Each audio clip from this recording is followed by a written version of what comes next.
be, then I'll go. Thought that Welcome back to the channel, Grand Colombia. Welcome to Coffee Time Live. And buen dia. Hello from Fort Lauderdale. Hello, Rob. Rob, who just got a vaccine, and I wanted him to come on live so I could ask him some questions about it, but he said, nah, there's nothing to say. But it is good news because he got it yesterday, and I see he's still alive. I don't know how many heads he has now, but he's still alive. Okay, so I got a message this morning.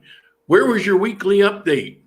Okay, you're right. I didn't do a weekly update, but all week I was pretty busy. I was dealing with a personal health issue. Took me most of the week. So there wasn't really anything to talk about except something personal that I don't want to talk about. So I just didn't do an update. That won't happen very often. Got my first one. I'm alive. Well, that's two of you. Okay, so I did this video about getting a driver's license in Colombia. And it was just basically, 5 steps, and it looked pretty simple. A little bit of time involved, but didn't look like a big deal. Didn't look all that expensive. Well, I was going to do a follow-up video talking about my experience, which was kind of a mess. But I decided I'm going to do it today. We're going to change our format up a little bit today. I'm not going to cover any news because there really wasn't anything going on. So I decided I'm just going to do it live. So today, before we get to the Q&A, it's going to be kind of a story time, I guess. I'm going to talk about what my experience was getting a license. So first, before I even begin, I want to start by saying you don't really need a driver's license with few exceptions. I wouldn't have bothered if it wasn't for the things that I'm doing extracurricular. In other words, Grand Colombia related. Having a car to go out and do videos is a very useful thing, particularly because of equipment. And also having a car when you come here to visit is a very useful thing, and it gives you an option, and I don't have to, rely on third parties to, come up with a car service. And if they don't, then, it kind of reflects on me. So good morning, Howard Rees. So for those 2 basic reasons, I decided to get a car and a license. Now, I have no intention of using it in town because you really don't need it. I mean, in Armenia or in any city, you've got taxis, you've got buses, you can pretty much go anywhere you want. I can go across town for a few dollars, and most everywhere I go in a taxi is the minimum charge, which is $4,600, which, I don't know, it's less than $1.50. So it's pretty inexpensive to do a taxi or a bus. So, if you're in town, you don't really need it. So what if I want to go to Medellin or Ibagué or something? Well, you take a bus. It's also dirt cheap, and it's not a bad thing, and you get to see, some sights along the way. So it can be pretty interesting. And if you're kind of an elitist snob, and I'm not going to ride in the bus with the peons, and, I'm going to fly. Well, there's flights going pretty much everywhere, internal flights, and they're pretty cheap. You'll see them as low as the cheapest I've seen was a flight that was on a sale from Bogota to Pereira, and it was $18. But you'll see very often $30, $40 to go from one place to the other. So you got that option. And if, let's say, occasionally you want to go somewhere, the bus doesn't really go there, you're not going to get taxis, like maybe a coffee farm or something, then you just hire somebody. It's a one-off, or maybe you do it once a month or something. and it's going to be way cheaper than having a car. Because I'll tell you, the expenses keep piling up on this whole license car deal. And I'll do a video on that once I've got a bit more of a handle on it after I've been driving around for a month. But it's taken a lot of money. So there's that. Can we rent a car with a U.S. license? At what point can you no longer rent a car, expired U.S. license upon Colombia residency? Yeah, you can't use an expired license. You can rent a car with a U.S. license, and it's in your 90-day window. If you extend to 180, from what I understand, you can no longer use a rental, although some may rent to you, but that could be problematic. Laws here are not necessarily hard and fast.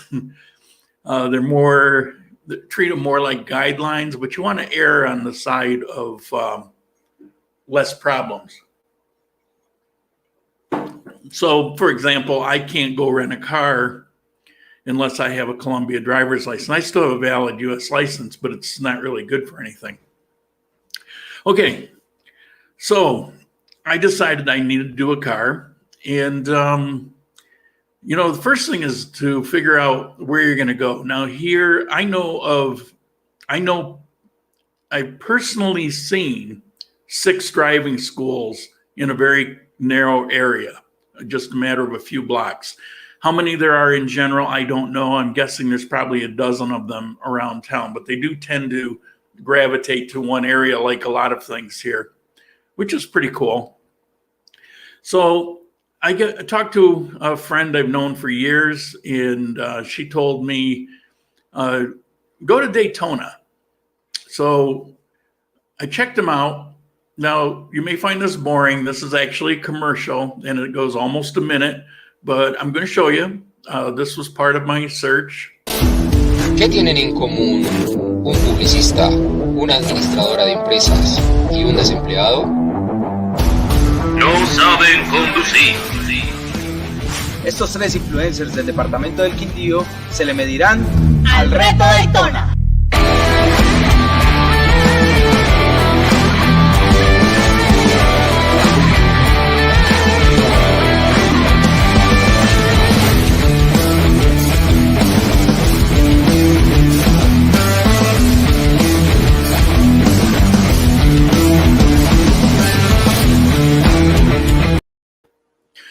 Okay, I'll cut it short.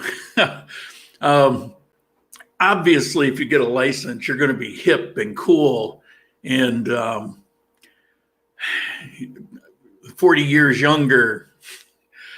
Now, Daytona does have a fleet of nice cars. They've got, I think, 12, 15 nice vehicles, small, a couple SUVs, but they're mostly small compact cars.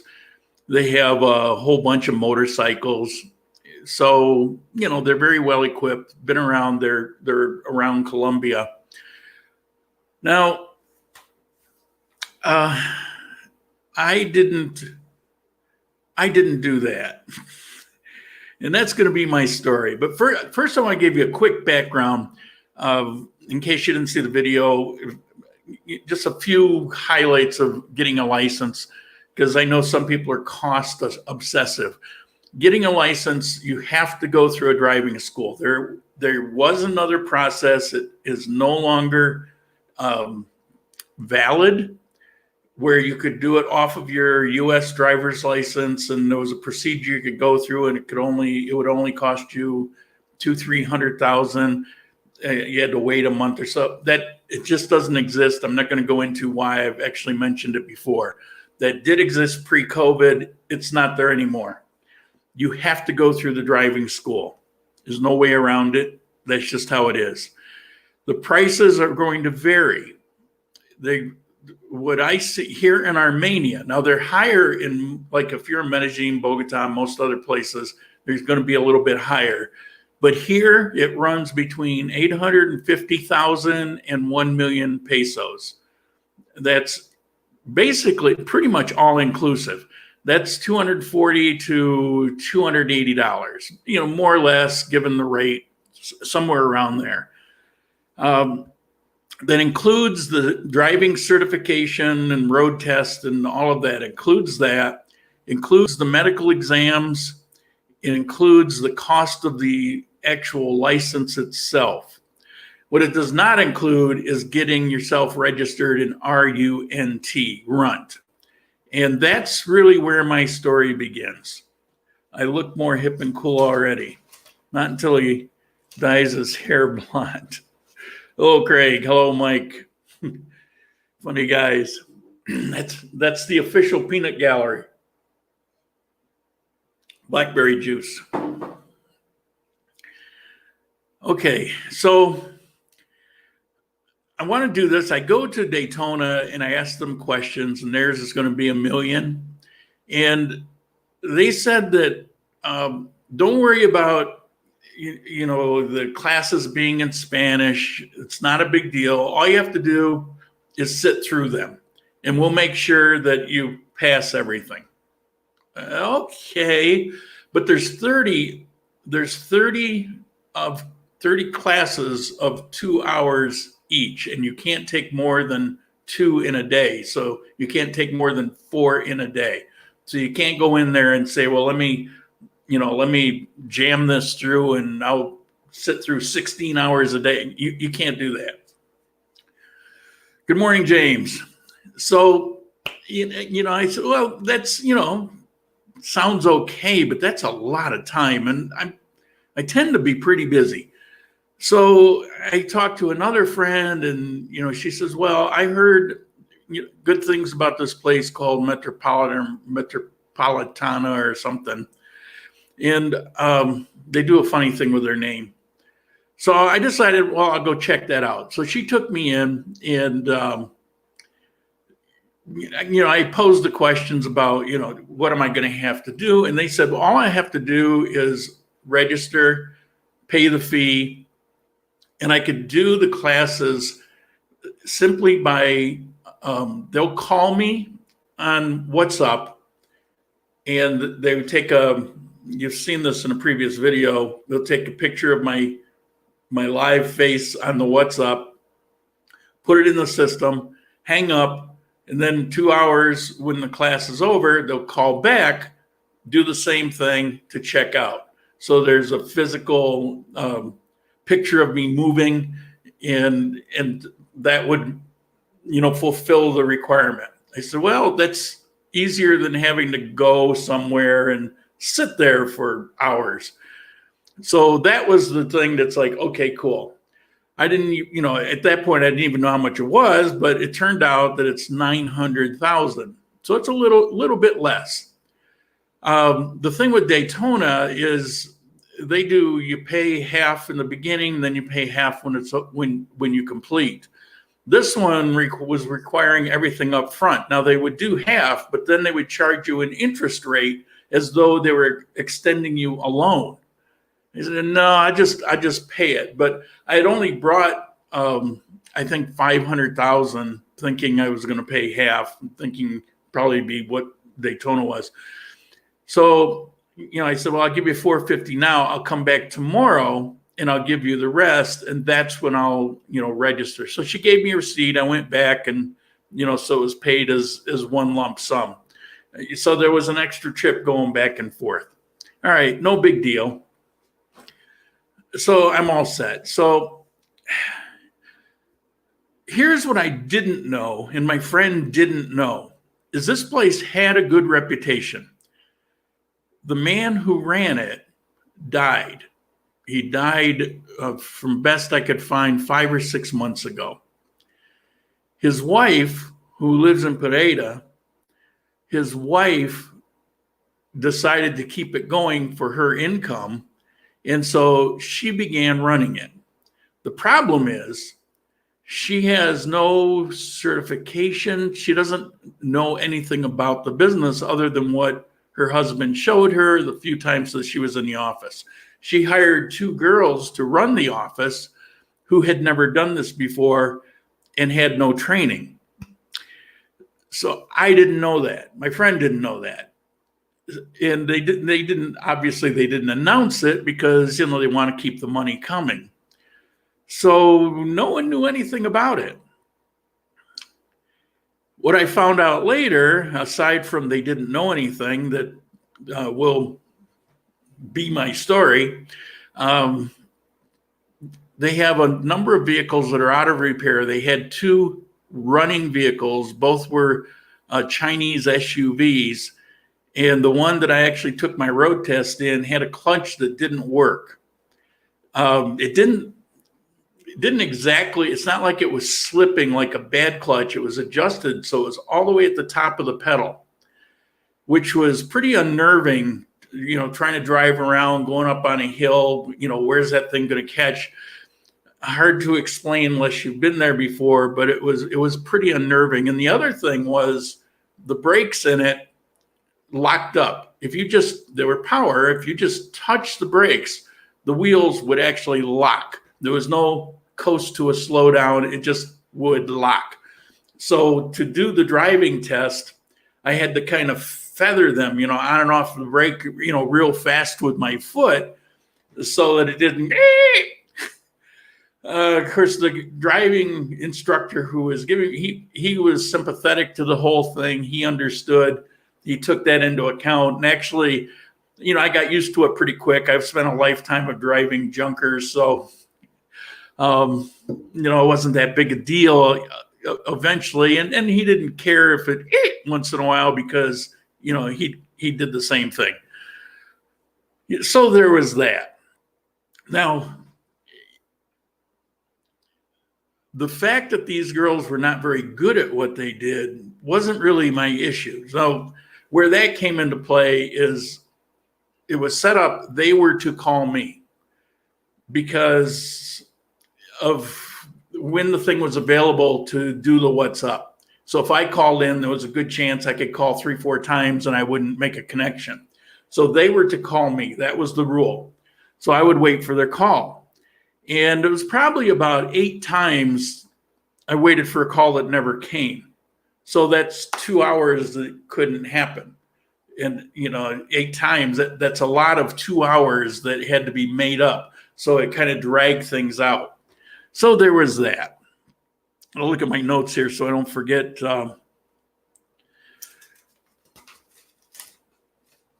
Okay, so here's the big one. As I'm calling them in, they were putting this information in their computer, but what they were supposed to do, and apparently didn't know it, was put this information not stored in their computer, but into the national system. So that whenever you do something, whether it's medical or transito or whatever it is, it goes into this national database. So it's all based on your cedula number. So my driver's license is my cedula number. The medical records are under my cedula number. It's all the same. And it's actually convenient if you know what's going on. So that's what this RUNT, this RUNT system is. It's the national database where all kinds of things, if you were licensed to be a security guard, or if you got a pistol permit, or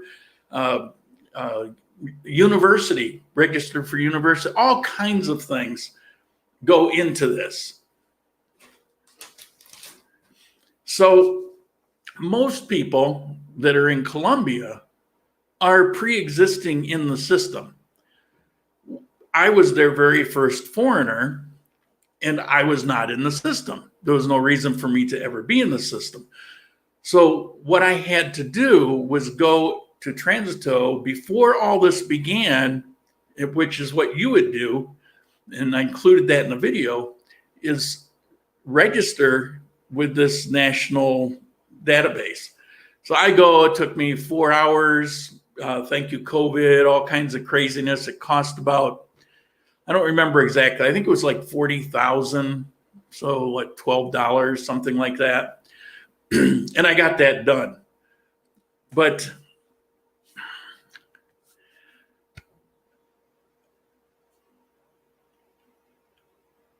I probably told that a little too quick. Keep all that in mind.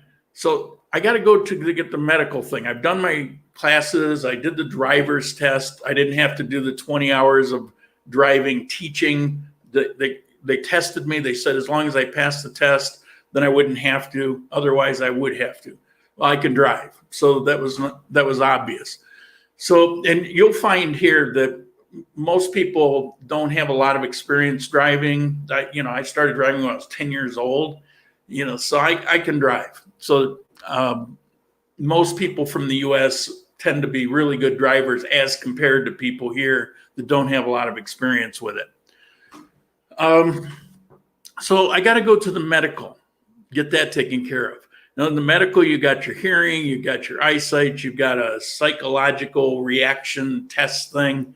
It's got a couple things that go on, but the one that's cool is you got a right-hand control and a left-hand control, and you got this car that you got to keep within this road that's going like this. And you got to use both control, two cars, two roads, but with a different pattern. And it was kind of interesting. And if you make a mistake, then you end up making a series of mistakes. And at one point I did that. I went off the road 5 or 6 times until I got it back on track. But they said actually that it was really good, that most people do way, way more. Anyway, so I go to the medical to do these tests. And the first obstacle I ran into is they said, if your Spanish isn't fluent, then you've got to have an interpreter. Now, that isn't going to be every medical office, but that's what this one said. And I could speak Spanish, but it was, broken, like broken English, broken Spanish. Their concern was that if I failed the test because I didn't understand an instruction, then that would waste my time and money. So I got the point, but I didn't bring one with me. I'm here. You get tired of running back and forth to things. So there was a girl sitting there waiting for her test. She comes over and she explains what I already heard it. She didn't know that I understood, but her English was great. Well, she's actually been living in Alaska working as a nurse for a number of years, and she was back home during COVID. And so she volunteered to help. She volunteered to go in, do her test, and then I could go in after her, and she would be there to, make sure that I understood everything. So that was very nice of her. Good morning. Good morning, George. So we did that. And she actually offered to help go to Transito or anything else I need. It was very nice, very, very kind. But typical Armenia, to be honest with you. So I do those 3 tests, but they wouldn't let me do the 4th test because as I was doing those other tests, they were entering the results in out at the front desk, except it wasn't going into the national database because I wasn't in it, wasn't set up. And the 4th test it was like a portion of it had to be live. It couldn't be recorded and put it had to be live. So they couldn't do it. So that's when I found out I had to go to the RUNT. Now, if you go to a driving school, they're going to say, are you registered? Before you even begin, they're going to say, are you registered? These people didn't know enough to do that. So I went and did that, came back, did the 4th test, didn't have a translator, wasn't a big problem. That's the one where they, height and weight and blood pressure and your medical history and a bunch of things. And, I managed to get through it.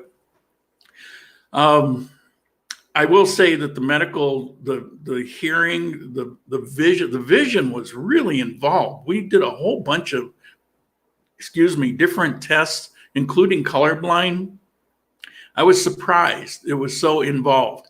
The hearing was more of the ooh, ooh,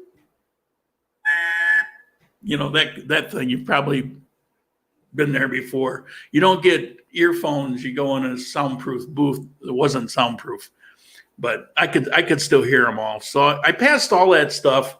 I wasn't sure on the vision because of the goggles. I did it with the glasses, but I was fine. Same prescription for 6 years. And I haven't done anything about it because they work as good as the day I got them. I don't get any headaches or anything. So, and I passed the test really well. It wasn't even close. So, I guess that part's okay. So what else? So I went back, did the run, went back to the medical, finished, passed that. They did tell me that my blood pressure was borderline, and in Colombia, if you have high blood pressure, you are failed. I was right on the border, and so he didn't fail me.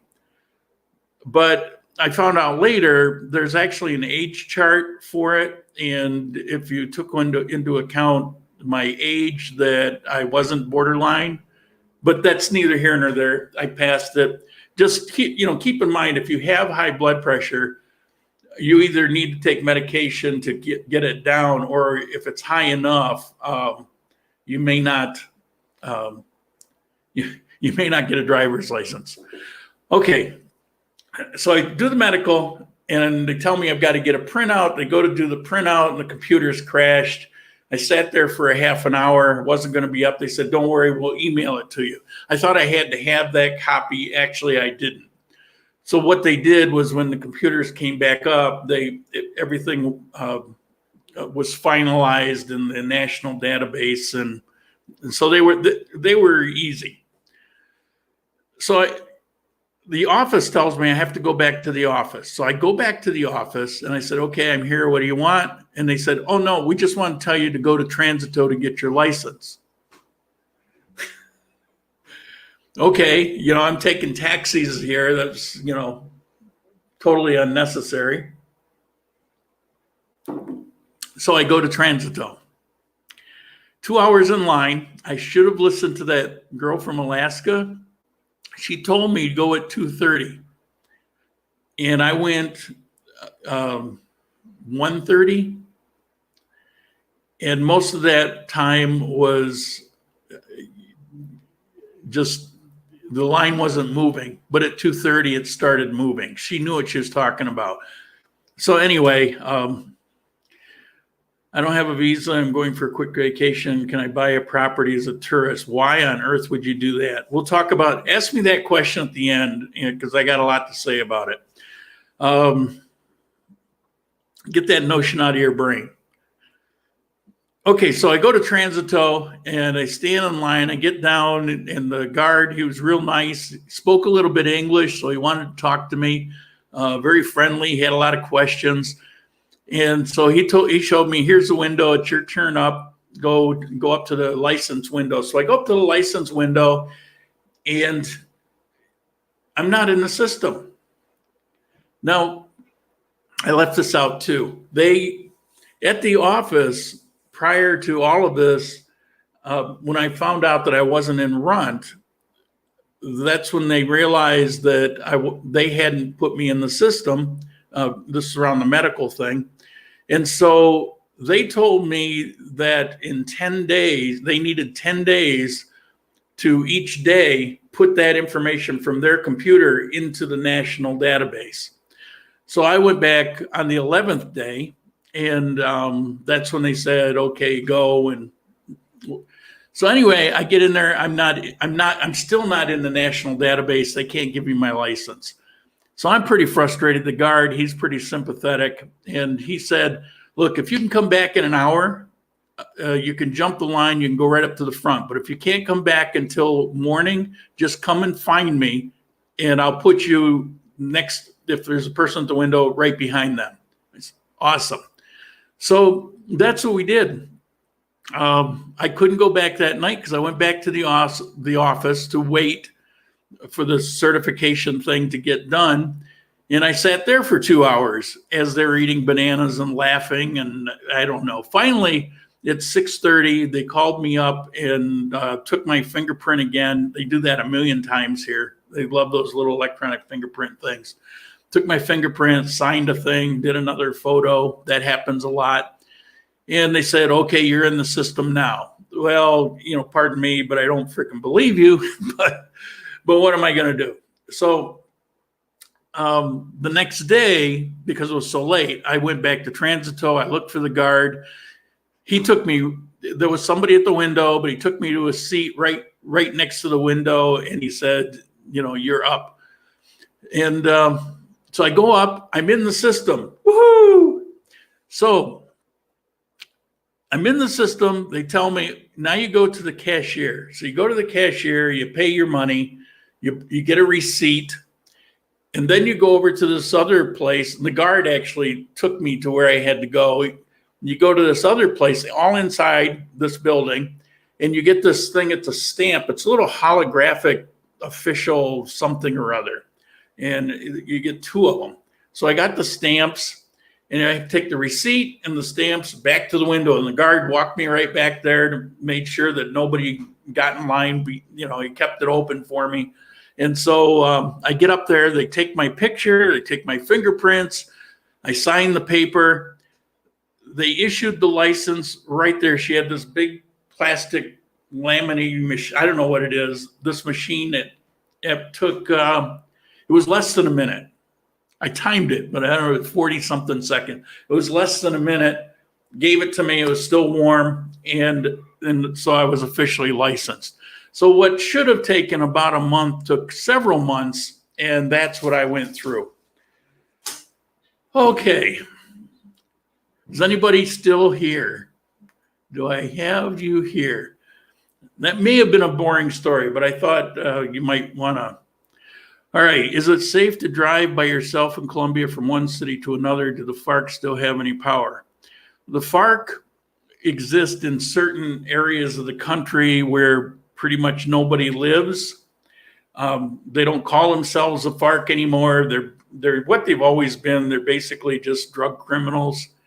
But yeah, for the most part, if I could drive to Medellin, I could drive to Santa Marta, I could drive to Bucaramanga, I could drive to Bogota, I could drive to Cali, there wouldn't be any problems.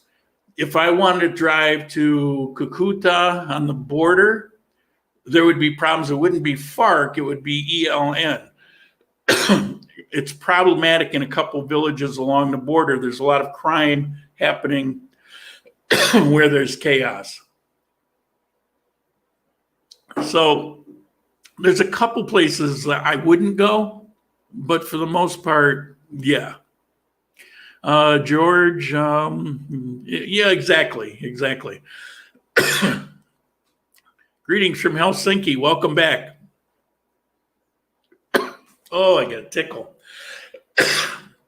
I just ran out of my juice. Okay, what do we got now? It's Q&A time. It's time to start asking your questions. Remember, 4 question marks first, then ask the question. Hey, it hasn't frozen up yet. I'm still here. I sent a little nastygram to the people that run this, and they said they were going to look into it. Haven't got back to me, but so far it's not freezing up, so I don't know. Do we have any questions? Any questions about the driving license ordeal? Any comments? Or are we going to wrap it up early today? Although it's been 35 minutes, not really early. How expensive is taxi in Armenia? Okay, you weren't here at the time, but I can go across town for a couple dollars in US dollars. I think the highest taxi that I've ever experienced was from one end to the other, and it was, I think, 10 or 12,000 pesos. So it was like $3 and something. That was the long way, about as far as it could be. Most taxis I take are the taxi minimum, which is 4,600 pesos, which is less than $1.50. Audio video sync is good too. Yeah, I noticed the synchronization seems to be working a little bit better. Pretty soon you can do your own Colombian version of Route 66. What brand of coffee do you drink? Just got a delivery from Salento and wasn't impressed on the bitter side. The coffee that I drink is it's called Sorrento. It's not Salento, it's Sorrento, double R. It's from a single farm, and it's awesome.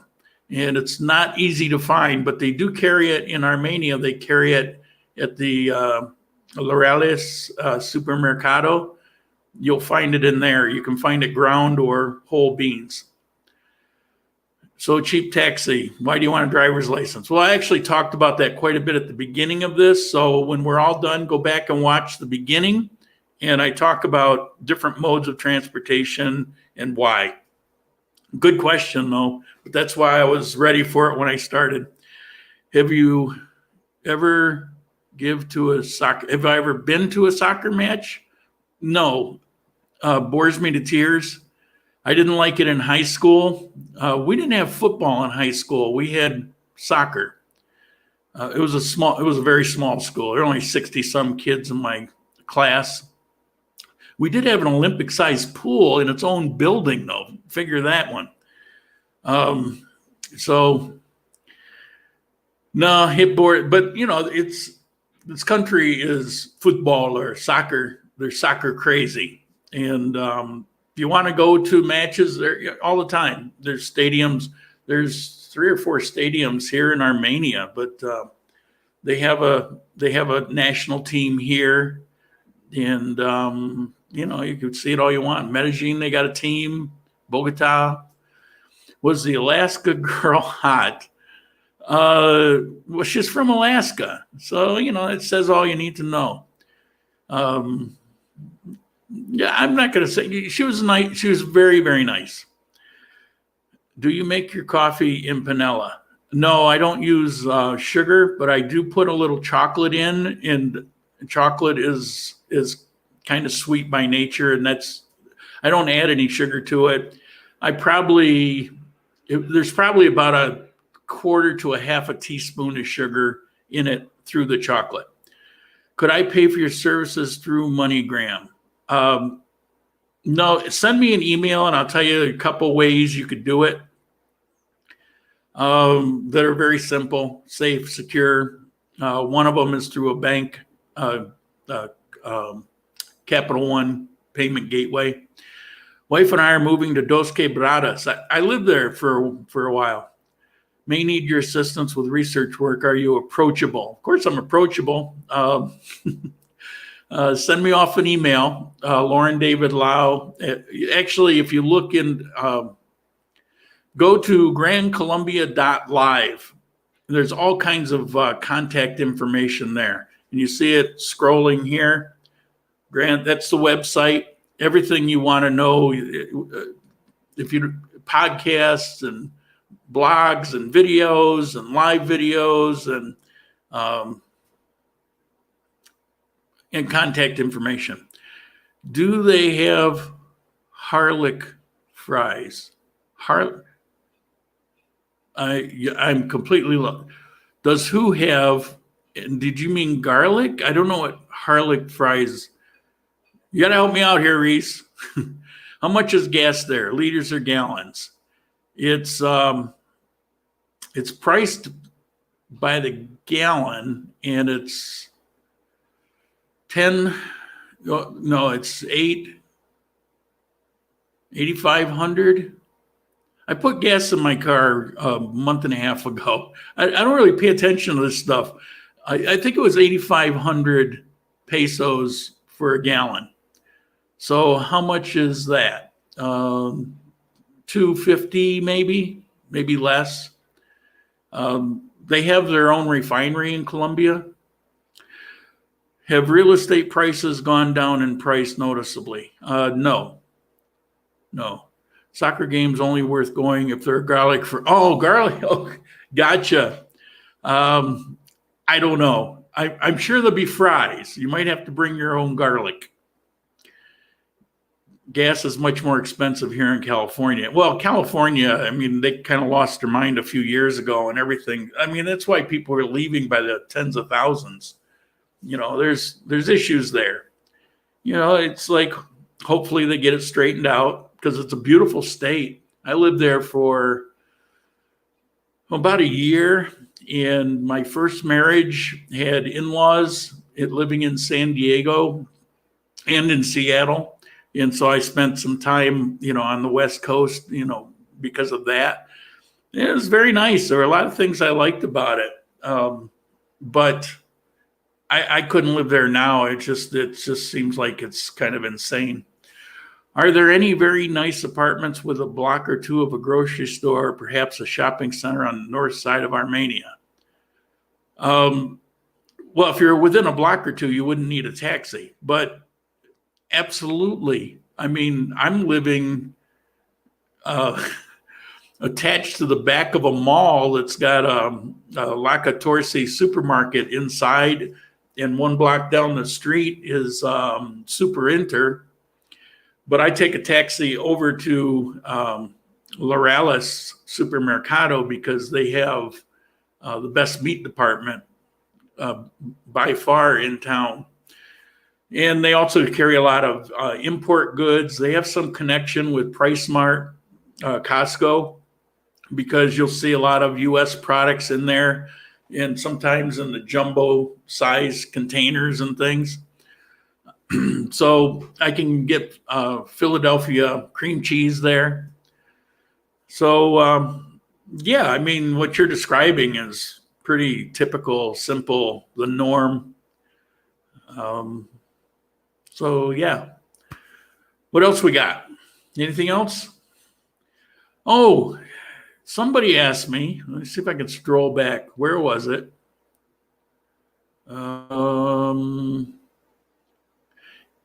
JP, if I don't have a visa and going for a quick vacation, can I buy a property as a tourist?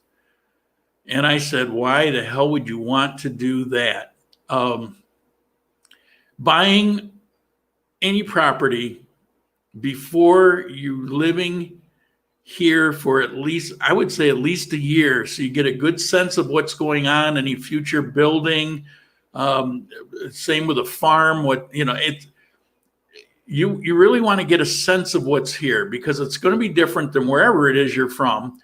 And what can appear to be awesome could turn out to be a nightmare. And the problem is, once you buy it, you could be stuck with it for a long time, particularly if you don't know people here and you don't know your way around things. There's a pretty good chance that you're just going to be way overpaying, which is going to be tough when you need to get out of it. It's a huge mistake. Why be in such a hurry? Take your time. Yes, properties can be bought here, can be quite reasonable. For example, you can get a townhouse in a nice building in the north part of town here in Armenia for $30,000, $35,000. But that doesn't mean that's where you want to live. You may think you do, but after you're there for a while, this next question, how quiet are the apartments? Much noise from neighbors? In mine, no. You got to do your homework. You got to talk to people. There are some buildings here that are crap.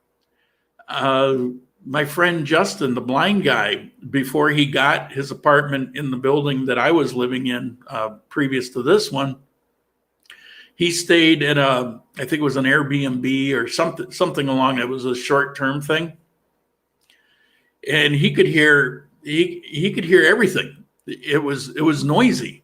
It had big glass windows, which looked nice, but didn't help insulate. He was near a busy street. It was definitely problematic for him. And there's a lot of places that'll be like that. I've talked to a lot of people that stay in Airbnbs in certain buildings around town, and the number one complaint is how noisy it is. You also want to make sure, which I did in my last building, I do here. If you know you know what to look for, make sure that you don't have an apartment facing a main highway. I was on the backside at Provenza, my last building. I'm on the backside here, and that takes care of that. Now, the only thing that I do get is occasionally on a Friday or a Saturday. It's never both. There's a place across the river, up the hill on the other side here, where there's a big patio, and every once in a while there's a live band that'll play for 1 or 2 hours. Now, I keep all my windows and sliding doors open 24/7. If it bothered me, I tried it. I shut them to see what would happen, and I barely noticed it. But it didn't bother me. It was kind of cool. So I opened it up and kind of tuned it out right away. It wasn't very loud, but there's that. Is there a Price Mart in Armenia? No, I belong to the one in Pareda. George, thank you. Whoa, thank you. Appreciate that. Dinner on me for you and a date. Awesome. Thank you. Thank you very much. I was undecided on whether to retire part-time in Pareda or Armenia, but after watching your videos, I'm leaning towards Armenia. There's some, look, just because I don't like Pareda, I have history with it. Technically, I lived in Dos Quebradas, and I lived there for just under a year. But I spent a lot of time in Pareda because Dos Quebradas at that time, it hasn't changed much. It's what we call a bedroom community. It's where people live, but there wasn't much going on there. So I was in Pareda all the time. Plus, I was working. I was working for the Colombian government, to the university system. And so every day I go to work, it was in Pareda. And so I had my reasons to hate it. It's way too hot.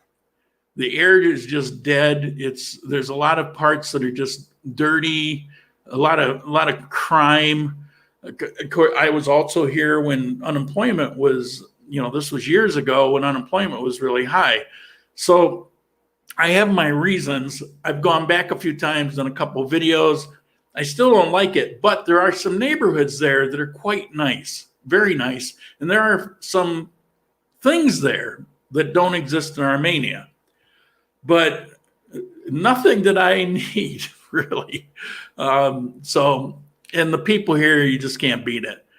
I asked you before if you could apply for permanent residence instead of citizenship after 5 years on retirement. You said no, which I think is correct. No, you can. I just read that you can apply for 5-year resident after 5 years on retirement if you consider that. No, I'm going to go for the citizenship. I'm actually working, even though I said I would never do it, I'm working on a retirement visa video that will include all the nuts and bolts, all the basic things. It'll include pricing as of when I do the video, everything that I've steered away from, but it's going to be a narrow focus. It's going to be retirement visa only. So hold tight. In the meantime, look at Medellin Guru. He's got some good information there, although on this particular topic, it seems kind of, I've yet to read anything definitive on it, which I think is part of the confusion. And do you have to wait? Do you have to get your resident visa before you go for citizenship, or you can go right to citizenship? I've actually read on official websites both ways.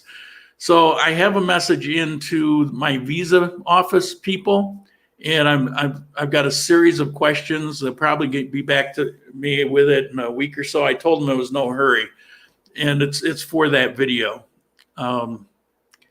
So great question, but no, I'm going to go for citizenship. Why not? I mean, why not have two pets? Oh, I did learn, and this is true, this is factual, that if you're over 65, there's no testing or requirement for Spanish if you're over 65. Every apartment I lived in, the ceilings were thin, and I could hear upstairs neighbors walking around. I haven't lived in those. I lived in Provenza, and I live here, and it's just quiet. The only time I get noise here is there's an apartment that's been going through remodeling for the last 3 or 4 months. And every so often I get some drill.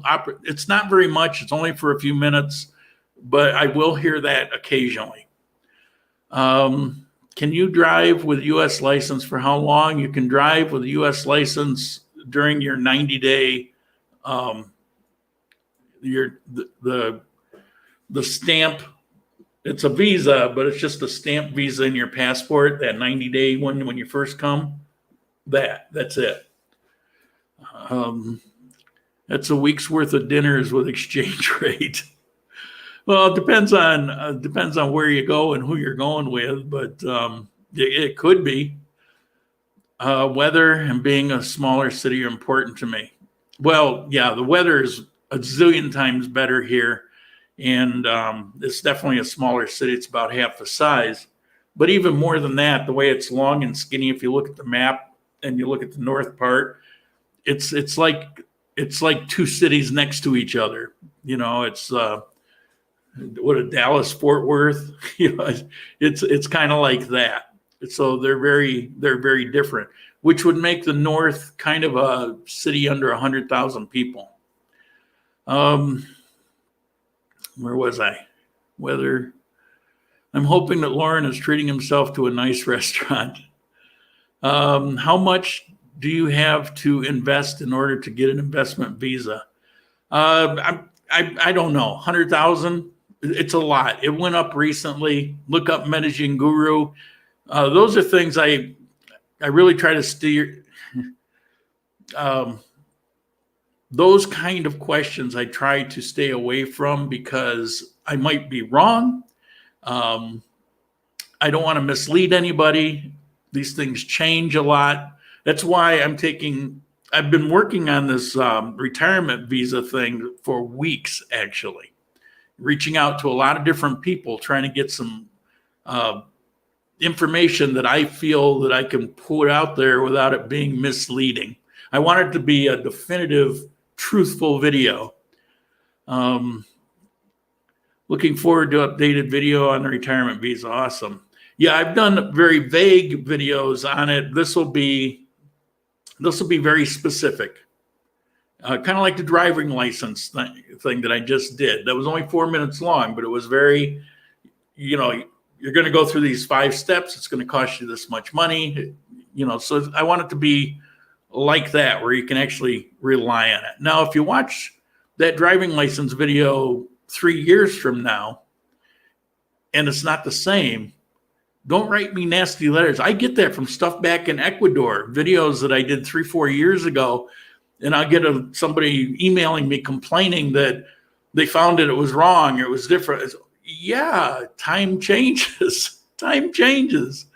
You know, it's like, look at the date. It becomes history. All right, we got anything else? Could you recommend a reputable car dealership? Used is fine.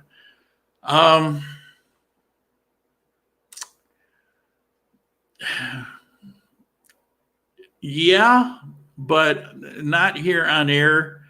Nobody I've been through. I have a family that have lived here for most of their life. They're Colombian, and they have real good information when it comes to things like that. So I would have them give me a couple names.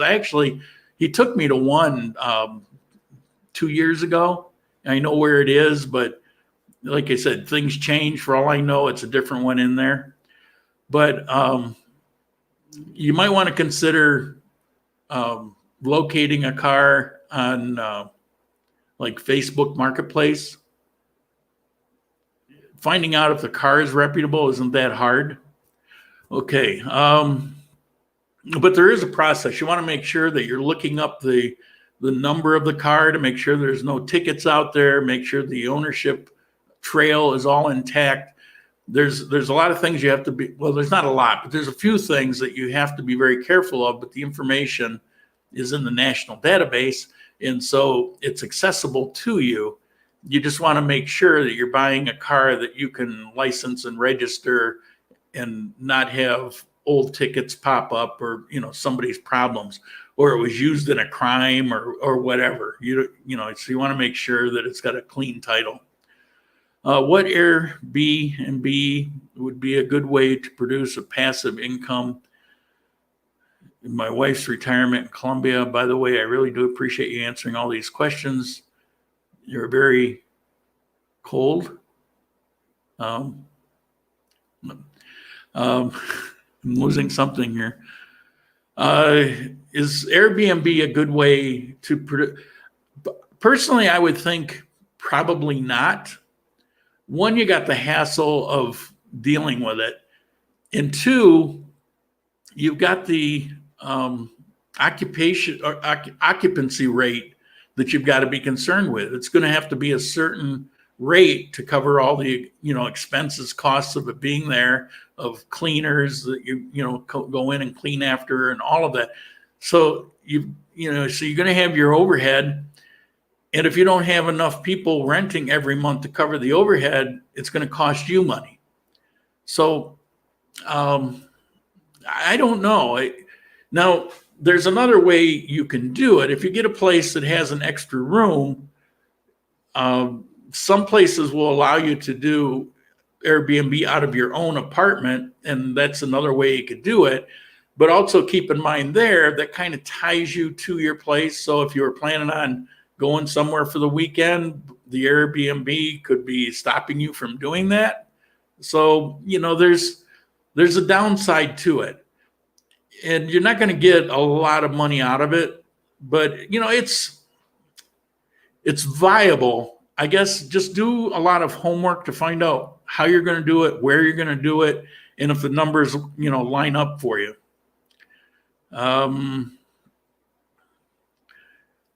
Please send me an email, because there's a couple emails that are put up on here. The problem is when I get off, that is not going to be accessible for me. So send me, where is it? Yeah, go to grandcolumbia.live, click on contact, and it'll have my email in there. Or you could just look at laurendavidlau@gmail.com. Q&A, much appreciated. Sorry. Oh, cool. Gotcha. All right. What time is it? Well, we're coming up on an hour. So last call for questions. Quite a few questions today. I appreciate that. If you have any comments when this video is all over, feel free to go back and comment down below. Good, George. Thank you. Appreciate that. And there was somebody else earlier. Okay, we're going to wrap it up. We'll see you all next week.